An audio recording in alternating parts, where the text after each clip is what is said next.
અંકલેશ્વર પાલિકા દ્વારા જલારામનગરમાં ₹19 લાખના ખર્ચે નિર્માણ પામનાર ઇન્ટેક વેલનું ખાતમુહૂર્ત કરાયું। અંકલેશ્વર નગર સેવા સદન દ્વારા વિકાસના વિવિધ કામોના લોકાર્પણ અને ખાતમુહૂર્ત થઈ રહ્યા છે।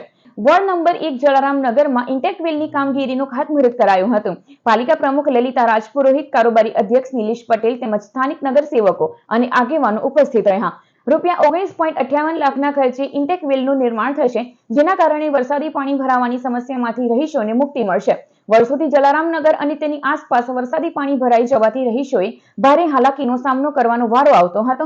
આજ રોજ જે વર્ષો જૂની નગર જલારામની સમસ્યાથી પાણી નિકાલની માનનીય શ્રી ધારાસભ્યશ્રીને રજૂઆત, માનનીય શ્રી ચેરમેન સાહેબને રજૂઆત કરવાથી જે ઇન્ટેક આ પ્રોગ્રામ થયો છે પાણી નિકાલનો, એ ખૂબ સરાહનીય, વખાણલાયક છે ને જેથી અમારા જલારામનગરના રહીશોને કાયમને માટે પાણીની સમસ્યા હવે હલ થશે એવું અમને દેખાઈ રહ્યું છે। વર્ષો પહેલા જલારામનગરની અંદર અન્ય સોસાયટીના પાણી આવવાને કારણે ચોમાસામાં ઓછો વરસાદ પડે તો પણ જલારામનગરમાં પાણી ભરાઈ જતું હતું।